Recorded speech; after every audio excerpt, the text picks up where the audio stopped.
today, in the first ever one of these, we have an illustrious alum. Some say. I'm saying it right now. Good. Javier Lavin, who is here from Purdue University, where he is an associate professor of philosophy. Boiler up. And so I just want to talk to you a little bit about the path that you've taken and what you've been up to lately. And I'm particularly curious because Javier's work is at the intersection of philosophy and neuroscience and technology, and he's made so much interesting philosophical hay about that, first of all, and second of all, he's brought philosophy to a bunch of people who normally don't think about philosophy. So I'm curious to hear a little bit more about that. Good. But first, tell us a little bit about how you got where you are. Well, I mean, it was no doubt, no small part because of my experience here. So before I started here, before the Great Recession, this is a long time ago, I'm dating myself, I wanted to be an economist. I wanted to work for the World Bank. And so I went to a school that will not be named. I was a little young, I was a little naive. And then the Great Recession happened. And at that time, I remember talking to my professors and I said, you know, we have all these models and theories of rational choice and behavior, but none of my friends are acting this way. Like they're not, you know, the world's falling apart and they're not saving their pennies and trying to act rationally.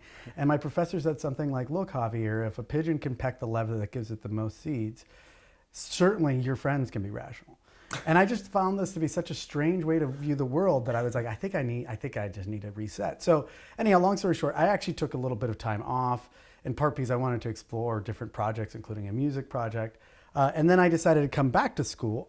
And, you know, I think rightfully so, my parents were like, well, why don't you pay for it this time? And so I looked around and I found the great value in College of Charleston as an in-state student, right? And so I decided to start taking classes again to see if, you know, maybe I could get myself into the right mindset to succeed at school. And so I took a bunch of sociology classes, which I enjoyed greatly. And then from there, kind of sipped the tea a little more and started taking a philosophy course with our former colleague, Whit Schonbein, and philosophy of language. And I just remember being like, what is this like math that's happening here? And he told me to just stick it out. And I'm very glad I did, because I basically then decided to take another class and another. And I started realizing that maybe philosophy gave me the right tools to kind of analyze these problems and give me the vocabulary to think about solutions where I wasn't just thinking about things in terms of like rational choice theory and pigeons and decision making, but I was kind of questioning, like, is that assumption, is that even a good question? Like, what makes a good question? What makes a good framework? Questioning the pigeon model. I like 100%. And it's like the foundation of most of my stuff. So then I also decided to attack on psychology, and I was very fortunate to have great mentorship in the psych department, like Jen Cole Wright, Anthony Bashara, and many others, and Rhonda Swickert. I took on a BS in psychology, which meant I had to take more philosophy classes because I had to get to 150 credit hours, which I'm very happy to have done, because I think I took something like 16 courses here with a great many professors. And I was able to, you know, I didn't realize it, but in retrospect, we had so many like top tier research faculty for like a relatively small student population that were just producing top tier work. Like at that time, Larry Krasnov got like the Journal of History Philosophy prize. I don't think if you remember that. And I was just the beneficiary to such an extent that I was able to do something that I think is not even possible now, which is, as an undergrad, now it's common, but back then it was very uncommon. I was publishing in journals. I was going to a number of professional conferences, including the Southern Society for Philosophy and Psychology and the APA, and taking boatloads of our students as president of the Philosophy Club. Right. And then I was able to apply to PhD programs. And this was also thanks to all the mentorship I received, not just in the department, but also as a member of the McNair Scholars Program with Carrie Ben Israel Bullock, as from my psych colleagues, from my work at MUSC, I was working with Dr. Howard Becker. I mean, I took advantage of every single little pot of resources here and like embedded institutional knowledge. And that enabled me to go to a top ranked PhD program from undergrad, which is kind of unprecedented. And I don't think it's very common now. I think most people go through masters, which maybe I should have done. But in the end, it worked out, right? Yeah. So I do feel like had I not taken this kind of what looks on the surface very circuitous path, like going to MAC, working with mice, working with Jen Wright on moral psychology, working with Whit Schombein on models in AI and language, working with you indirectly with ASA and the American Society for Aesthetics, thinking about video games, right, which is now the foundation of my recently award-winning class on Introduction to Philosophy through Video Games. Right. So like all of these things look circuitous, but I stitched them together, and I think I was given the support to do that here. And I'll just finish with one story. So I did my 10-year high school reunion, and I'm fortunate that lots of my colleagues became very successful. One of them started Kaggle, which is like a very big data company that hosts competitions. And one of them asked me, he's like, Javier, why are you doing this PhD? Why are you studying these questions? And at first I had this kind of canned answer. It was something like, well, memory is very important. When people lose it, that has consequences. When they have Alzheimer's, it's very costly. There's issues for caregivers, like policy issues, so forth.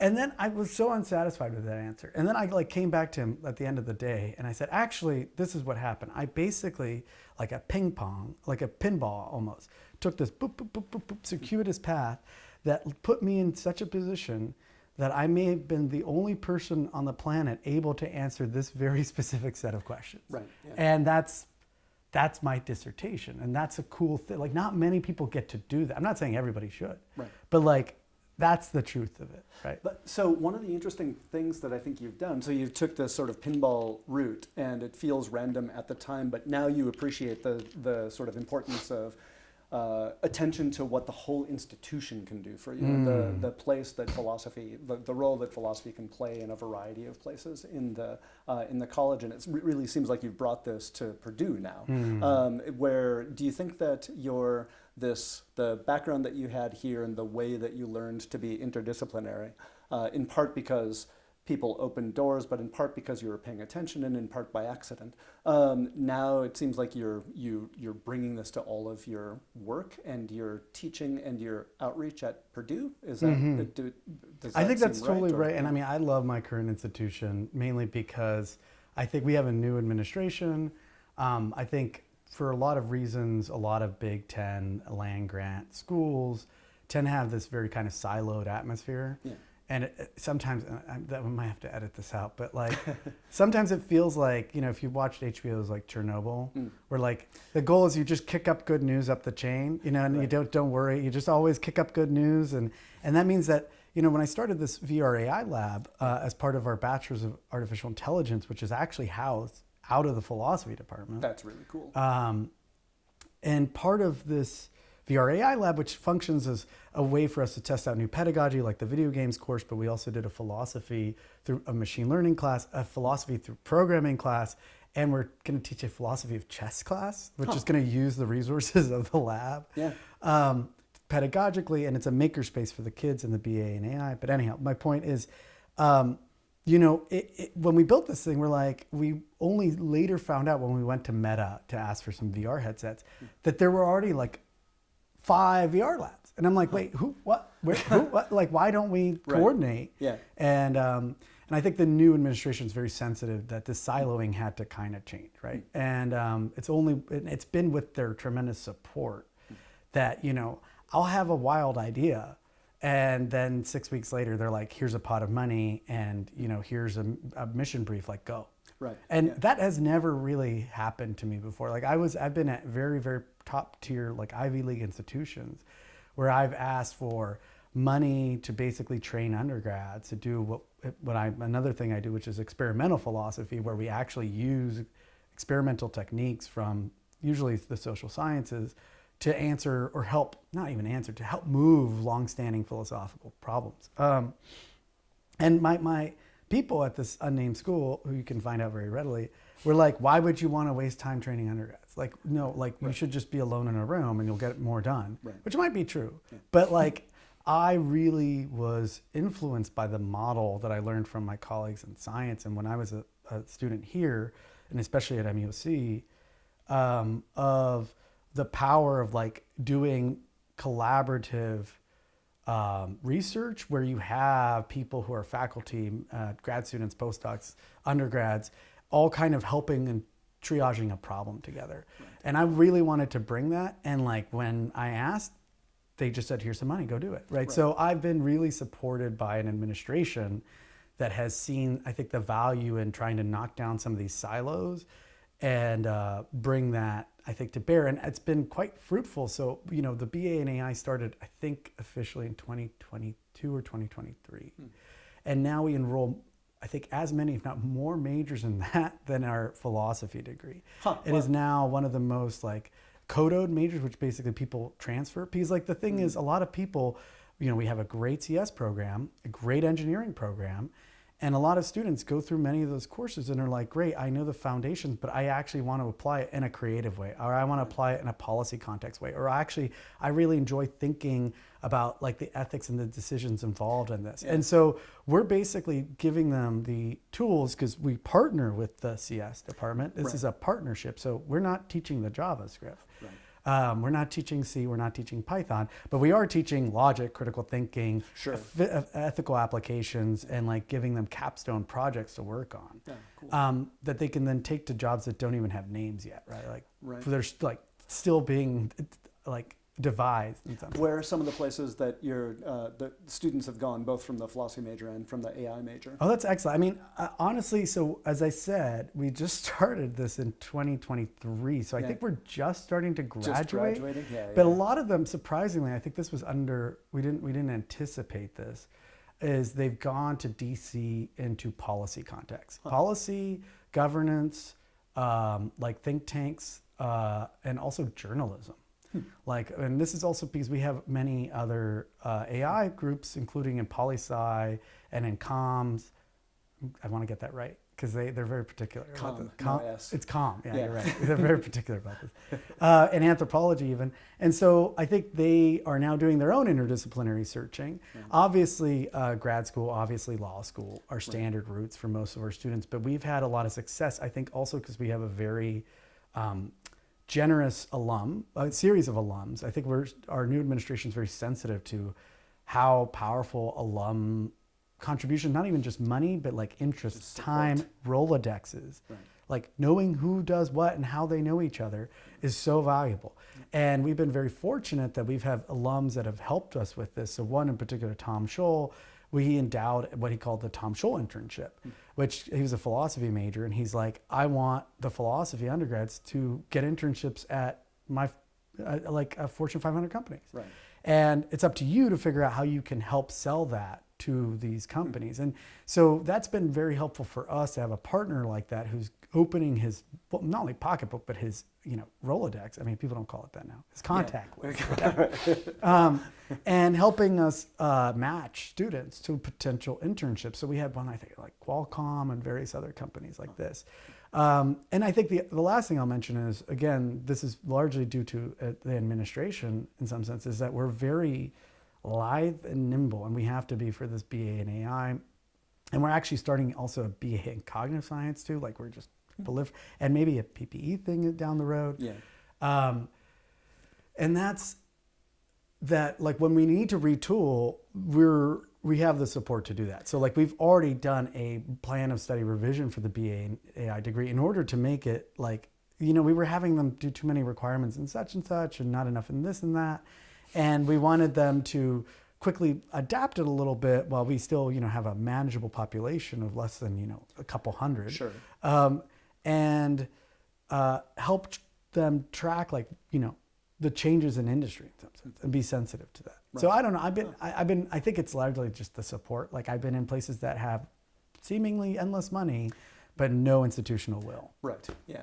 It's great that you landed in a place like this and that you are aware of the importance of that, because not everybody, it's easy to become siloed as an academic. And even if there's support at an institution, it's easy just to miss it, because if you're not looking, sometimes it doesn't jump out at you. And so when it's actually there and you see it, it's great. And for students at every level, grad, undergrad, and I think probably your colleagues, it must be good to have someone like you around who has your eyes open to these sorts of things. But if I can, so one maybe a last question. So, Cool. what advice would you give students who are traveling down whatever path that they're going to travel down within philosophy? What should they keep an eye out here? What should they think about? What sorts of what advice would you give? Oh wow, that's excellent. I have to think through this a tiny bit. As a good philosopher, it's required. It's part of my training. Yeah. No, I mean, there's so many things, right? But I think one of the most, useful things is to be sensitive. Well, there's a couple, right? So one is to be sensitive to like means, ends, distinctions, and instrumental means, and so forth. So, like, and that's tied to, I think, a really important consideration, which is to like really start to evaluate, just as a principle for how to live a good or better life, is to evaluate and narrow into what are the projects of worth that you're committed to, right? So that's Susan Wolf's idea to some extent, and I'm adapting it. And I think that's something like find practices that produce things that take hard work, that take skill setting that you want to apply, and be critical about how you spend your time to develop those things, right? Like those things are often going to be difficult. They are going to be the things that if you are going to be using hacks or AI agents, you will not develop the requisite skills. And I'm not saying AIs are bad, they're tools. But like, just like if you use cheat codes for playing a competitive game, guess what? You're not going to be good when you're actually playing at a top tier level. This is why you can't like cheat at basketball. Like it's just, there's no hack. Right. There's no AI to get good. You just have to shoot a lot of shots, right? And miss a lot. And in some sense, like find projects of worth, realize they're going to be hard work, and make sure they're keyed into things that you deeply value that aren't just instrumental means, right? So I feel like a lot of people are, and it's fine, like sometimes it takes a while to figure out what those projects are, right? I think if you're 22 and say, I don't know what my project is, that's totally fine. Yeah. But then you need to do the right kinds of exploring. Right. And be sensitive to when you find things that really move you in a particular direction. So instrumental thinking, like I'm going to take this course because I know it's really important if I want to get into law school, or I want to do X, and so I have to do this thing. Exactly. Or like, I have so many students who are in Purdue in particular, because I teach, I think, a very important class, which is the technical definition is what? Ethics for data science. So all the data science CS and a lot of the engineers have to take this class. Right. And a lot of them are 19, 18, and that's totally fine. I was at that point at some point. And I think they, you ask them, it's like, did you grow up? And when you were like a kid, were you like, I want to transform unstructured data into business insights for like stakeholder value. It's like, when did you grow up and say, like, I'm going to be a data scientist, right? And I'm not trying to make fun of that. Like, I'm sure I'm sure there are students who are like, yes, that's cool. I want to be a coder and whatever. But the problem is it's a field that's changing so rapidly in response to emerging technologies. Like, what Claude Code can do just this year alone is basically, when it's properly set up, replace the job of like 80% of what a data scientist does. Yeah. And if you're not sensitive to those things and you're doing it because you just think, if I do this, I'll get a good job and then I can do the thing I want to do, bad. Like, so in some sense, I think it's just about like, and I think that's what they see when they come to philosophy. And they're like, wow, there's other ways to actually prioritize. There's other, like as Rawls says, like the good is plurally realized in some sense, right? So that's one thing I'd be sensitive to, is like making sure they have the project's worth. But then also, like, I think more to the point of exploration is like, and this is something, again, to toot Purdue's horn here. We've been very good by implementing what we call the Degree Plus program, which basically means that students can, from like the College of Science or Engineering or Nursing, whatever, can add like a philosophy degree, or there's tons, anthro, whatever. Sure. If they do it in coordination with their advisor without doing a lot of the gen ed requirements. So they can add a BA in philosophy. I think it takes 9 courses or so, which, and for an engineer who comes in with engineering, they basically know what class they're taking. Sure, right. Junior year, like when they start, right? Yeah. So it's very important to get them early to be like, okay, I have 12 slots, like I'm going to fill 9 of them with philosophy courses. But to encourage even philosophy students to also gain other skills and try to double major. I understand that it's expensive. It might take an extra year, and that's not trivial.